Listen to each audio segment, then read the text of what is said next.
Are you interested in learning about owning a vacation rental in the Florida Keys? Then you will not want to miss today's episode. On this episode, we speak with Annie Mathews, owner of Barefeet Vacation Rentals, about owning a vacation property here in the Keys. Hi, Annie. Welcome to the show.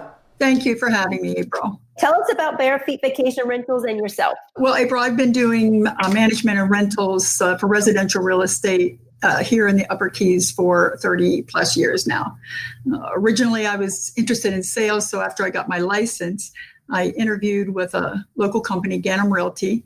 That's where I spent my first 5 years. When I interviewed with them, there was a sales agent, Mike Fagan, and if anybody's been in real estate for any length of time, they recognize that name. But I'll never forget what he told me. He said that he was in real estate working 7 days a week for 9 months before he had his first sale. So I was a single mother. I quickly knew that wasn't going to work. My son liked to eat a little more frequently than every 9 months. So as it happened, they were also looking to expand their property management department. And so that's where I started. After that, it was 15 years with a large franchise here in the Keys, and until they went out of business in 2009, the result of the real estate market crash. So at that point, I had a decision to make. I could step away from what I affectionately call real estate hell and go into another trade, but I really didn't want to go back to school. I didn't want to go work for another brokerage in their rental department and risk what I had already gone through. So, the idea of getting a regular job, punching a time clock didn't appeal to me. So after a lot of prayer and meditation, I borrowed $10,000 and opened Tropic Homes, which is our long-term rental division, and Barefeet Vacation Rentals, the vacation rental side of the company. Great. So you kind of mentioned, so you guys have two, you have Barefeet Vacation Rentals and Tropic Homes. Thank you, Tropic Homes. So, and then kind of tell us, I think we understand the difference between a long-term rental and a vacation rental, but just in case, what's the difference between the two? Vacation rental is defined by the state and county as any rental for a period of less than 6 months and 1 day. That 1 day is the defining line. Any rental for those shorter periods of time require a sales and bed tax be attached, and rentals of 6 months and 1 day and longer, they do not require the taxes. And yes, we do both. Okay. So I get the question a lot when I have buyers coming down looking for a second home, is that they want to, be in it for a little bit, but then rent it out the rest of the year. And then the question a lot of time is, what is the best type of home for that? Is it a single family? Is it a condo? Is it a manufactured home? And I'm sure they all have their pros and cons. But really, in your experience, what's the difference between renting those as a vacation home and pros and cons, I guess? Within Barefeet Rentals, properties that are permitted to rent nightly or weekly do far better as a vacation rental than those limited to that 28-night minimum rental time frame. Some of the condos, by their condo docs, have a 1 month or longer minimum stay requirement. But within those nightly and weekly market, that's typically the biggest bang for the buck. Our market, for the most part, for a large portion of it, are people who are still in the workforce. So if they can purchase a property that can be rented less than a month at a time. Okay. And then what about also as in waterfront versus non-waterfront for single family homes or condos? I would think the waterfront properties do better, but again, what kind of your point on condos waterfront or condos non-waterfront, or same thing, single family home like canal or single family home dry? Well, the 3-bedroom, 4-bedroom and larger do very well. And that's simply based in supply and demand. There's a lot more competition in the market for 2-bedroom units. There's many communities have 2-bedroom condos that for rent, whereas 3 and 4-bedroom in the larger, there's like very few. So they do quite well. Dry lot single family homes, we just don't have a market for anymore. We may get 1 call or maybe 2 calls a year for that. So we don't even carry any in inventory. By far, waterfront properties. Our winter retirees prefer the condos, and most of them do not have boats. So it's not as critical, but the water view is important. So if it's within their budget, they're going to take a water view property over a non-water view property every time. And our summer crowd are largely boaters. So you have to have dockage. And a dry lot home, even if it has the availability, say a neighborhood ramp, it's a hassle for them to get the boat in the water, take the boat out of the water, find a ramp somewhere. They just want to walk out the door, get on the boat and go. So it greatly diminishes the value of a home if it does not have dockage right out the door, or condos. Our winter people really prefer the condos because of the social aspect of, they have covered dish dinners, they have water aerobics, card games.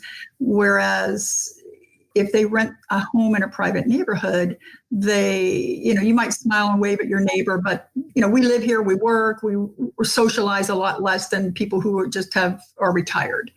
Our summer crowd, they like the homes if they have dock right out the door because they're bringing their families. They're not really concerned with socializing with the neighbors. The condos are very popular with dockage in the summer because maybe the family doesn't want to go with dad on the boat every day. So they have swimming pools or a fitness center or game room. So the kids can be entertained, not just sitting in a house complaining because, they're bored. Right. And that's interesting, the difference, because, we do, as you know, have a very different crowd between our winter months and our summer months. But I never thought about that aspect of it as in, the winter months might be a more older community. So they're looking for the socialization and might stay here longer. So they want to kind of make more friends. And then the summer. So it sounds like you can rent both. It just might change throughout the time of the year. Exactly. Okay, great. Now you also mentioned the 28-day minimum rental period. For those who aren't familiar with what that means, what exactly is the 28-day minimum policy here in Monroe County? Unincorporated Monroe County has a 28-night minimum rental stay in many zoning areas, like single family IS zone is a 28-night minimum stay. You cannot get a permit or an exemption to rent for periods of less than that. Certain zones, suburban commercial, suburban residential in some cases, there's special vacation rental zones now where you can make application to the county if you meet other certain requirements as well. There's two different things, a special vacation rental permit or a special vacation rental exemption. So depending on all this different criteria, you can make application to them for rent for periods of less than 28 nights, but that's like a whole other show. There's a lot involved in that. I bet. So like you said, if you can get less than 28 days for a condo, because like you said, homes are harder, you might have a better chance or more profitable or easier to rent out than the 28-day minimum. Yes. Well, especially if it's an owner that wants to use the home themselves. Right. We may have a monthly minimum condominium and the owner wants to come use it 1 week in the middle of February. Well, February is a super busy winter month. So if they're taking a week out of the month, then it kind of precludes us from renting a month. They're renting mid-February to mid-March. So they've lost a 2-month potential booking because they will have 1 week they want to use themselves. If it's a condo or a home that can rent weekly, then that's much easier to book around owner stays. So it really is tailored to what we weigh very heavily to what the owner's objectives are. What is it they want to do? So say you have a buyer, April, and you send them to me because they're looking to rent and kind of pick my brain. First thing I'm going to ask them is what their objective is. If they are really looking to get the most bang for their buck out of a rental, then I'm going to recommend they look at things that can rent weekly or less than a week.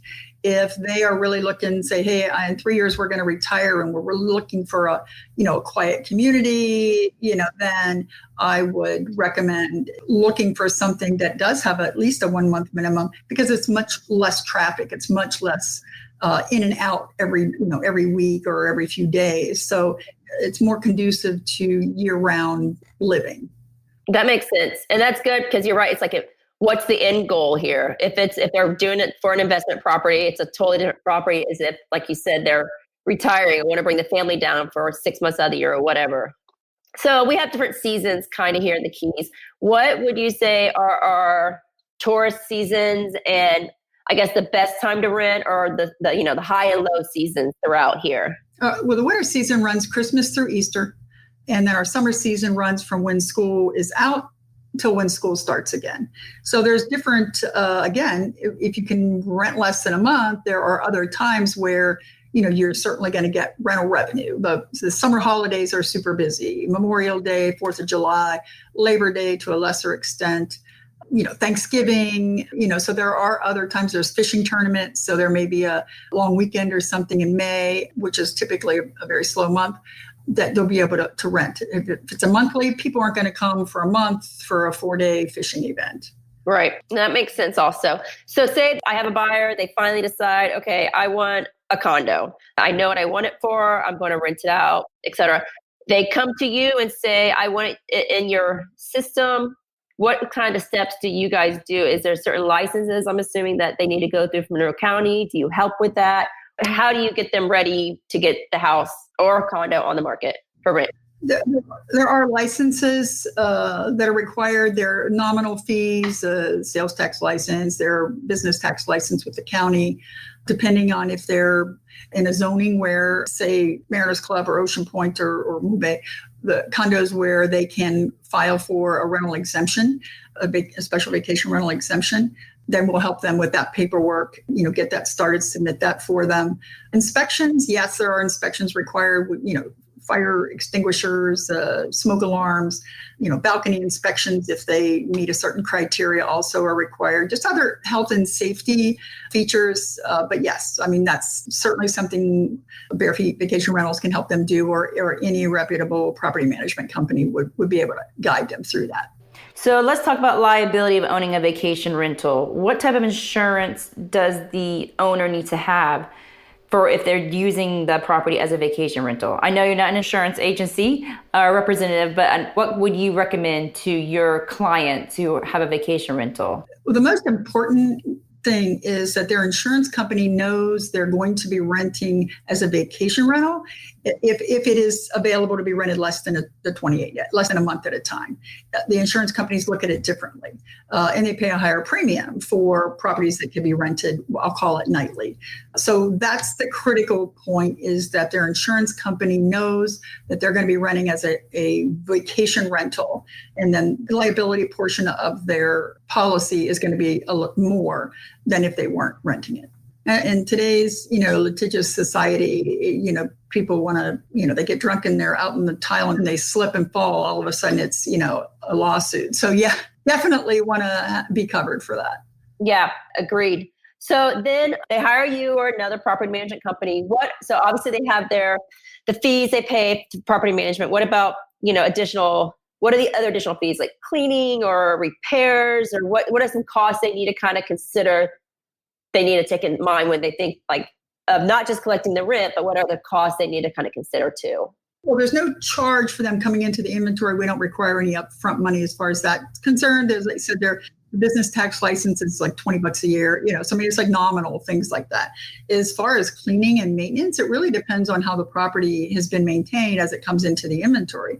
If it's, if it needs cleaning, then yes, we have a third-party vendor that we would send in and do a pre-clean, make sure, kind of like what we used to call a spring cleaning. And when we do that with our properties once a year, at least, depending on the property, sometimes twice a year before seasons, to make sure that that's rental ready. That's really, cleanliness has to be the number one priority in the way we prepare our units for the guests coming in.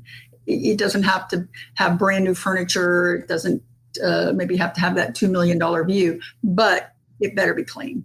Okay. And then I'm assuming also, say a tenant comes in or a rental comes in and they, ding up the walls or something like that. I'm assuming that's something you guys also kind of take care. I mean, the owner has to pay for it, but you guys can manage any repairs that might need from tenants doing something they shouldn't be doing to the property. Right. And there's kind of a gray area there because some of it's normal wear and tear. Right. If it's obvious tenant damage, like intentional, which I can't even think of a time when that happened. That's good. In recent history, walls get banged, people coming in with suitcases and things like that. That's really normal wear and tear in a vacation rental. But yeah, anything that maintenance, the faucets leaking, the toilets running, we're going to send in. We have a third-party vendor who does our maintenance for us. And, we send him in to keep the property maintained. Okay. So they get in your inventory and they don't have to pay like upfront flat fee. But how does it then do you charge like a percentage of the once their unit becomes rented? Then do you charge like a percentage to take your cut to run it, or how does that work? How does the payment for them to keep it in the system work? We do work on commission, and we pay the end of the month of the arrival of the booking. So as I said, it is commission based, a percentage of the gross rental. So the owner gets paid, we get paid. So obviously we have a motivation to do good and get a book for them. Okay. So I'm assuming you take care of the marketing side of things. How do you go about that? Well, of course, we have our website. We have, there's no charge to the owners for much of the advertising marketing we do. We do offer some optional advertising avenues for them if they want to participate. But again, they're optional. We have a marketing plan to get the guests back that we've already had. I mean, that's a nice portion of our business are repeat guests. And that's what we strive to do. We're going to give them good service. We're going to present them with a beautiful, clean accommodation and well-maintained. And so when they come back or when they're talking to their friends and family, they're going to send them back and they're going to ask for that particular property because they know what they're getting. Right. And I'm sure that makes it easier for you guys, for everyone else, if they already know the property they like and they just come back every year to the same property. Just makes it easier. And it's easier for the owner to then have a plan for their budget as well because they're counting on those guests coming back.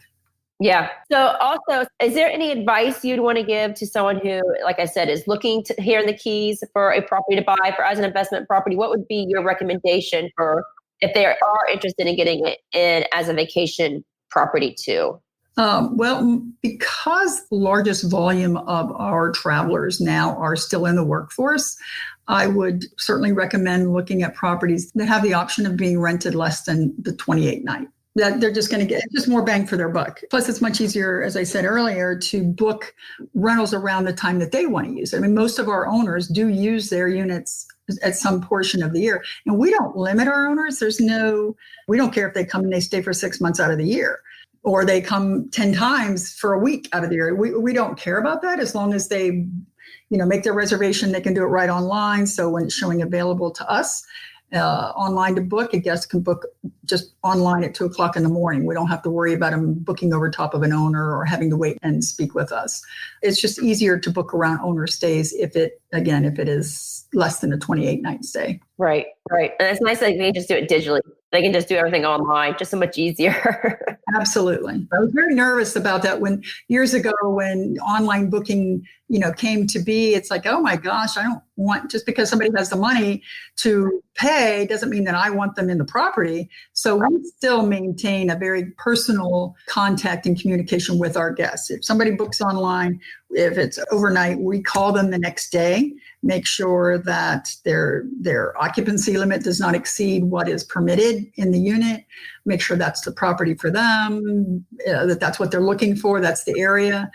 Sometimes when you have people that aren't familiar with the Keys, and especially when you get into that March timeframe, college kids, they want to be in Key West. So they'll book here and not realize they're 100 miles away. So we, again, just keep a very close communication with our guests, make sure that the property fits them and that they are the kind of guests we're looking for. I mean, we have them, check in at our office, so we get to meet them face to face. When they check out, we come to our office, we get to chat with them about, their stay, things they like to do, if there's any maintenance issues in the unit that we need to know about. It's funny, some of the younger crowd really prefers, hey, send me a code and I don't even want to see you. But that's not how we do business. We're a small, local, very personal business. And we want to know our customers and we want them to know us. So we're still kind of fighting that send you a code. And our older crowd actually prefers that. They really like that face-to-face as well. It gives them a sense of security that they're renting with a legitimate company. Oh, yeah. Yeah, I agree. And also, it's just kind of nice because, we are a smaller town. So you want to keep a good reputation of not just throwing anyone anywhere. You want to make sure, everyone's happy. So that's really nice.